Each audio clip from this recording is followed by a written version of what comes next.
Welcome to Durbania. I'm Durbin. And I'm Rhapthorne. Rhapthorne is back! Yeah! But sadly, it's like the last time. Unfortunately. Oh no, you're moving away. I'm moving away. Where are you going? I'm moving to South Dakota. Aw. From the central coast of California.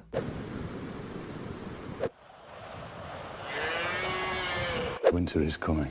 Anyway, Pirates of the Caribbean. Dead men tell no tales. Oh, like what his shirt says. Yes. So, all right, Rhapthorne, this is our spoiler talk.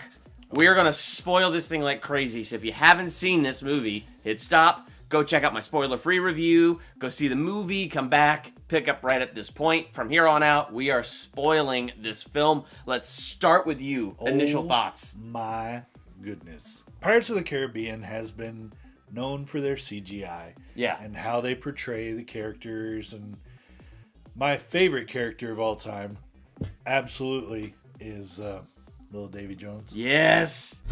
Do you fear death? Do you not fear death? Oh, he doesn't boggle. I think he was the best villain. Yeah. I love that movie until the third one. The CGI was amazing in this movie. I was really, really impressed with Salazar. I wanted to say Salvatore for some reason. Maybe because we just been through a whole season of The Flash with Savitar, trying to figure out who he is, what's going to happen there. That could be it. Maybe.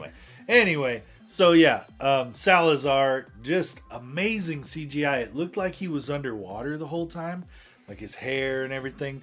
But the cool thing is like all these embers, like ash, were like flying constantly off coming off of him all over the place. It was just like, wait, what? Okay, so there's ash flying in the air, and he's like underwater. It was really weird. But then as the movie progressed, you find out that he was in this like huge explosion, and that's why there's the ash. But he died underwater, so that's why his hair's doing the thing. That was the cool thing they did with all the whole crew there was like, you know, like those that got their legs shot off by a cannonball or went through their torso, like their weird cursed forms had that. Like that was a really interesting way to do that. Whatever it was, whatever their body was right when they died is the way they continued on. Yeah. As the dead. Oh, so cool. It was really cool. I really enjoyed effects like that. Yeah. Yeah.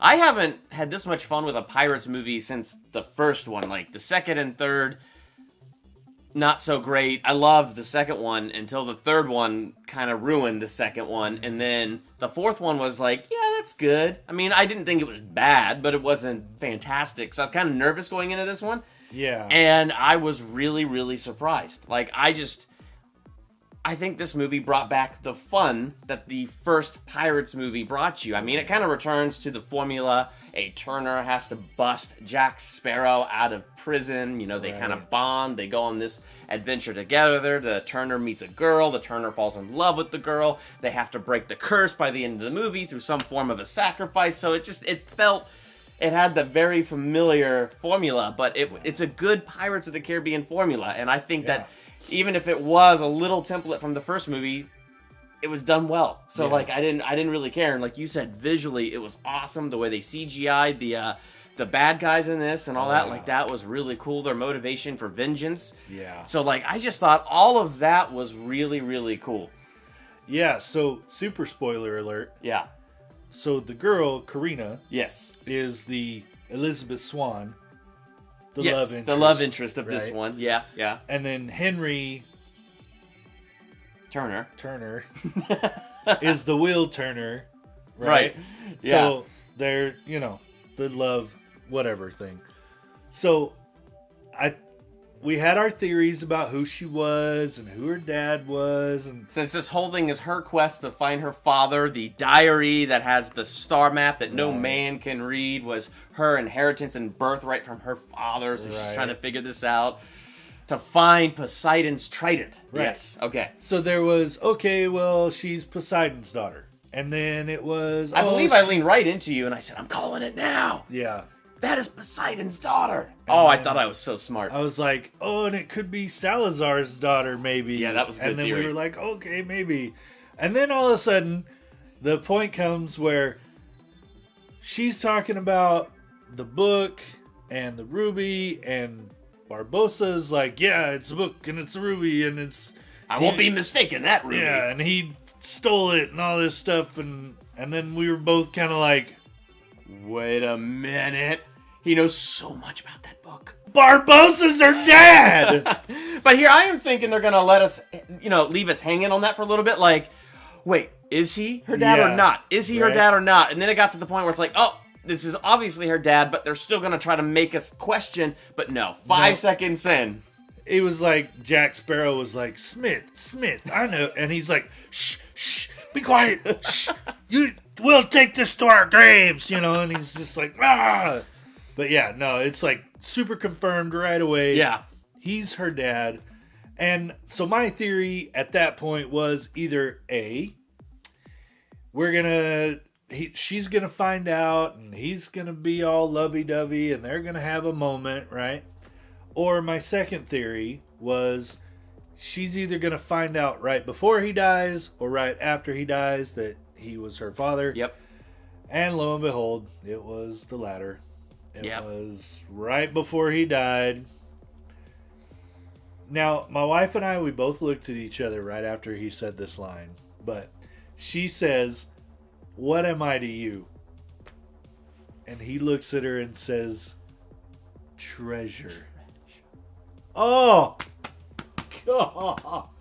Talk about the perfect dad moment. Yes. Treasure. You're my treasure. Oh my gosh. That was a great dad moment. Dude, that was so amazing. Yeah.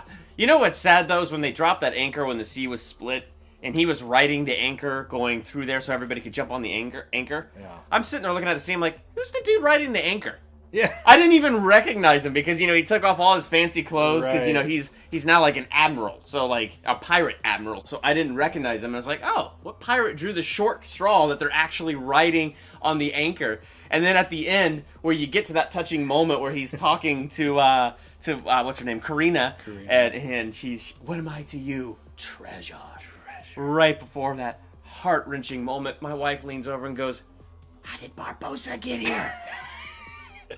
And I went, I think that was him the whole time. And we both went, oh. So during this touching moment, we're having a moment of revelation. Oh, that was Barbossa there the entire time. Wow. Isn't that great? Yeah, no, I kind of had the same initial thought. Like, Yeah. oh, who's that? And then, like, when they kind of did the close-up as he was going, I was like, oh, it's just Barbossa without all his fancy stuff on. Yeah. You had a favorite scene, and that favorite scene happened to not really be in the movie, but in the It was kind of post-credits. end of the movie. So, scene, right? Yeah. Now, this is after the curse has been broken and Will Turner is back on land. His curse has been broken. Elizabeth Swann. Yep. Is Yeah. Oh, yeah, I back. thought she wasn't going to show up for 5 minutes. Like, Right. we saw Orlando Bloom in the opening of the film, so it's like, okay, Right. he's in this. We got to close this out with him, but it's like, Keira Knightley's not going to show up for 5 minutes. No. She showed up for 5 minutes. 5 minutes. Holy cow, she showed up. Like, and it even, like, it led up to, and we were just like, oh, yeah, she's not going to be here. Like, he's on land, he's talking with his son. And, Great reunion. Feels like Yeah. a great closeout. And then all of a sudden, Keira Knightley.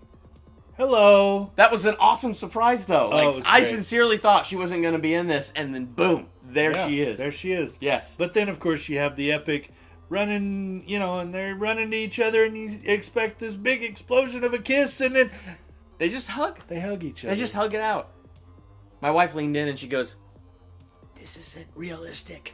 They aren't kissing. And then all of a sudden they pull back, they look at each other, and they're like, nah, blah, blah. Then it happens. It's like, Yeah. all right, that's what we All thought was right, going to that's happen. what we wanted. Yes. But yeah, so anyway, post credits, pan into this room. You pan over Keira Knightley and then Orlando Bloom. They're in bed together. They're sleeping. And then all of a sudden, the door starts creaking open.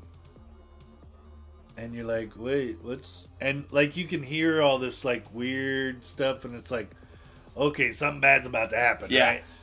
So then the door opens. Now, mind you, we get to see the shadow of Right. who's walking in. immediately I knew who it was. Because I'm like, it's Davy Jones. It's And I'm Davy like, Jones. who is it? Until one particular shadow where the beard has tentacles instead of the beard, and you see the tentacles. I'm like, oh, I know who that is. Oh, the whole time I'm like, it's Davy Jones, it's Davy Jones, it's Davy Jones. So as he creeps up to the thing, he's like, he snaps his claw, and you get to see the claw. Like, you see the claw. It's not a shadow. You see the claw snap. And then Will Turner jumps out, looks. Nobody there. Just a dream. It's just a dream. It's nothing more. So he gets up and he looks, and then we're like, oh my gosh. And then, he wakes up. Oh, okay. So then he rolls over and he hugs Keira Knightley and holds her close. Pan down. And I'm thinking, there's going to be a monster under that bed. There's going to be a monster under the bed. I was like, it's going to be Davy Jones under the bed, you know. So they get to there's nothing under the bed. And then all of a sudden, barnacles. He was really there. Yes. It was great, though, when your wife, like, as soon as it went black after that, she went, barnacles. She went, barnacles. It was great. We all busted up. Oh, my gosh. But so, yeah. If they make enough money on this movie. Yes. Which they say this is the final one, but we know what that means in Hollywood talk. It's the last one. Oh, we made money? Let's make another one. Yeah. It's the last one, unless we make a lot of money. If they make another one, and you know who is in it, I will be so happy. I mean, we saw him die, right? Yeah. Heart was Stabbed through the heart. stabbed. He fell in the whirlpool where Calypso was, Right. and all that So, stuff. Dead. And now all the curses are broken at sea because they Right. broke the trident in half, which released all the curses out of the trident, which cured the sea of all curses. So he's not even cursed anymore. Right. So we think. Yeah. He's not cursed anymore, but Calypso can make him like that, right? But it's weird because he walks into the room in his cursed form. Right. Yes, and I know that's and he leaves barnacles on the ground. But then when it's a dream, it's like that explains it. But then in the real life moment, you see the barnacles, and it's like you're back to asking questions. Right. So if they decide to make another one and put Davy Jones in it, I will be one of the first people. Oh, I'm there too. Bill Nighy, is that how you say his name? Yes. Is just awesome, and I would love to see that guy. Not Bill Nye. Not Bill Nye the Science Guy, No. which I always get them confused. Bill Not Nighy. the people, but the names. Right. Right. The other thing that indicates a possible sequel is we have Jack Sparrow's final line in the movie where he's looking at his compass that points in a direction. They say, let's make a heading or let the stars be our map. And he's like, I have a rendezvous beyond the horizon. Beyond my horizon. Beyond my horizon. Yeah. So do we have the next Pirates movie? Pirates of the Caribbean. Beyond the horizon. I don't know. But there was enough interesting things with that post-credit scene and that last line from Jack Sparrow to indicate, should this movie do well, then they will go ahead and probably make another one. So I'd be curious to know if they're going to do that. I would be so happy if they Yes. do. Oh, man. That would just Davy Jones, just all the way. So I feel like we have a lot of positives, right? Yeah. So, good story. A little bit of a rehash of the original, but not a bad rehash. Very well told, very well done, very well executed. Have to mention Barbossa's ship. Son of a biscuit, yes. Dude, so, okay. You first see the ship, and it's covered in gold, and everybody's, hey, Oh, he's a rich they got pirate gold. admiral. Oh, man. Admiral now. Like, he's admiral. He's got a lot of stuff. So in the captain's quarters, once you're in there and you kind of see what's on the walls, skulls inlaid into the walls. The handrails, in between the handrails for the posts, are spines with rib cages. Yes. Dude. Awesome. Like, the whole ship is like that. Like, he walks out and he's talking to the crew, and, like, everything is just that way. But it keeps making you ask the question, did he just design it? Is this carved in the wood? Or are these the people whom he has killed that he has built his office around and his ship around? I think that's...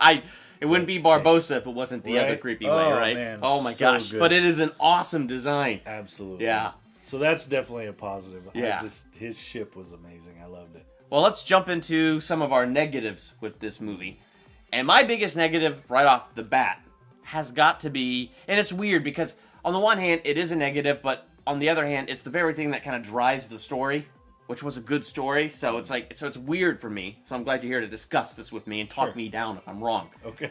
Jack Sparrow so easily trading the compass that points you to your heart's desire for rum. I get the purpose of the scene. This is the lowest point Jack Sparrow's ever been. His entire crew has quit on him. He hasn't really found his purpose in life. He hasn't been on adventures in like 5 or 6 years. Right. So like, this is his lowest point in his life. And that whole bank robbery was botched. Like, they didn't get a lick of the money because they were dragging it all behind them and all the money fell out. Right. So like, he's a bad captain, the lowest he's been. So I get it. He wants that drink. And I think that's what we're supposed to see. He's so low that he would betray the compass, which is also the thing that released his enemies, the thing that he feared most from the Devil's Triangle, to come and get him. So, like, I get it. I get what they're trying to tell us. I get that it's the driving force. Right. But I have a hard time believing Jack Sparrow would part with the compass that easily. It just doesn't seem that believable because we do get to see how he got the compass. Which is a powerful scene. Holy crap. Tell us the scene. Okay, so Salazar, his whole purpose was to rid the oceans of pirates. Mm-hmm. And he was able to do so because he had this amazing ship and guns and blah, blah, blah, right? Yeah. So the pirates, the last bit of pirates that were left, banded together to go after him. And we see the scene where he's just ripping everybody to shreds. And the captain of the ship that Jack Sparrow's on gets hit and is dying, and he gives the compass to Jack. And he says, the compass will show you your heart's desire, but never betray it. Yep. Right? But you could just see how he accepted it. He accepted it so tenderly. Oh, man. And then that was a great moment where he saved his crew. Right. And they paid him tribute. And so we see him get his hat, the decorations in his hair, the things that made him Jack Sparrow, and why he cherishes those things so much, because it was giving him his tribute for saving his crew's life. It was amazing. Which is why even watching that scene, it made it harder for me to believe that even though this was his lowest point in life, it's hard for me to believe he would just give up the compass for rum. Yeah, it just doesn't seem like that would be something that would actually happen. Yeah. I mean, you see throughout the movies, like, his effects are things that he treasures. Yeah. Like, and we finally get to see why. Yes. They were all tribute from his first time as captain. Yeah. Yeah, that was definitely the hardest one. The other thing was, like, I don't know if it was just Barbossa, but Barbossa didn't seem piratey enough for me. Yeah. Like, he's gone soft. Well, not only that, like, I don't know, I just didn't get the sense of Barbossa the pirate. Right. Like, from the first movie, just the way he talked and the way he's... Just didn't get that in this one. Yeah. He was... I don't know. Yeah, it's hard to put your finger on it, but it's like, yeah, you're right. The same energy that made him that pirate that was such a great character in the other 3 or other 4 at this point. Yeah. He didn't hold that same energy in this one. It was a little bit different. I kind of felt the same way about Jack. Like, he didn't seem like the same pirate. I felt like he slipped a little in and out of being the Mad Hatter from Alice in Wonderland, like in his voice. Not so much his action, but in his voice, he would go back and forth between being the Mad Hatter from Alice in Wonderland and then back to Captain Jack Sparrow. I mean, for me, that's where I felt like I could kind of see that. I don't know. For me, it was more just like he wasn't his... Yeah. Sparrow-y self. I don't know. Yeah. Well, we are 5 movies in. That's where it's hard to continue to recapture that magic. And it could be, they're getting older. Yep. They can't do some of the things they used to do. They're not as spry as they used to be, I guess. Yeah. I don't know. Just, Yeah. Well, the one thing that was hard for me, too, was the girl, Karina. What was interesting was, she was a scientist accused of being a witch because of the sciencey things she knows, but she's a scientist, okay? So she believes in none of the supernatural, but she wants to find Poseidon's trident. So I'm assuming she thought it's just some kind of thing, and, you know, she's trying to follow her inheritance from her father before she was orphaned, and so just trying to reclaim what identity she can from her dad and find this treasure that she's pretty sure is just going to be an archaeological find, but every way to find it is supernatural. The treasure itself is supernatural. But then the other thing is, when she finally comes face to face with the, you know, dead crew, Right. and she faces the supernatural, she has one moment of freak out, and then she's all smiles. And I'm just like, wait a minute. I know it's a Pirates movie, so that's not quite what this is about. Right. We don't need her character arc and a deep spiritual journey of her encountering the supernatural. We don't need that. Yeah. But at least a little more discomfort of the fact that this girl who swore there was no supernatural is now seeing the supernatural, and 5 seconds later, she's all smiles and flirting with Mr. Henry Turner. It's like, no, come on. You just saw Ghost for the first time in your life. Right. I don't know. And I can kind of see how they wanted to play it off because she's an intellectual. Yeah. I could see that. Yeah. But at the same time, it's kind of unbelievable. Yeah. But I feel like even as I go into these negatives, they're just me being a movie reviewer and nitpicking. Right. Because overall, this movie was fantastically fun. Wow. And, Loved it. I mean, what letter grade would you give this movie? Well, I feel like I'm kind of biased because, you know, Pirates of the Caribbean has been probably my favorite movie series of all time. I mean, Lord of the Rings was pretty amazing. Yeah. Like, I don't think it's up there with Lord of the Rings. No. My favorite character of all time is in these movies. I think I'm going to give it a B. You can get pluses and minuses, you know. Oh. Oh, it's definitely a plus then. Let's go ahead and add that. Add that plus right there. This fifth one for me was like what Jurassic World was for me. Because I love Jurassic Park. Nothing Right. beats the original. The sequels, But Jurassic World, not as good as the original, but restored the magic. Kind of restored that fun of the Yeah, original. That's what I felt about this. Like, the sequels to Pirates of the Caribbean, I'm like, But this one is not as good as the first one for me. But it restores a lot of the magic of that first one, and it restores a lot of the fun of it, and I had a blast. Like, overwhelmingly, watching this movie, I had fun. So I'm giving it an A-. Ooh. Well, let us know in the comments, what is your letter grade for Pirates of the Caribbean, Dead Men Tell No Tales? What did you think of this movie? But before we close out here officially, we have to give a good send-off and goodbye to my good friend here, Rhapthorne. Look at this. This set here, all of this came straight from this guy's brain. He came along at just the right time, and Durbania's development was a fantastic partner, positioned Durbania in just such a great way that things I didn't think of. I learned a lot of new things. Like, if you're a new subscriber, go back and check out a lot of the older reviews from about a year and a half ago when he was on here very much more regularly he was a partner back then doing so many different things. Yeah. It was, I mean, honestly, man, I'm sad that you're moving, and you've done so much for Durbania, and it wouldn't be here doing what it's doing without that season of you coming in with your influence and the way you directed this thing. So I just want to say thank you so much. Yeah. Dude, you're going to make me cry. But no, I mean, this was your baby, though. Like, this was all you before I ever showed up. You know, it was your idea, your process. You came up with it with Durbania. I mean, Durbania is your world. You know what I'm saying? Like, and all this, I just helped. You know, I came in and just helped. If you get a chance, go way back and like look at when I first started. Oh yeah, our background was green screen. Green screen. Yeah. And then we moved into... And I was using a laptop that was 10 years old. Geez. And so putting that green screen on there, like, it never meshed right. Yeah. It was kind of funny. Like, some of them you can, like, see the green, like, reflect off of us and our stuff.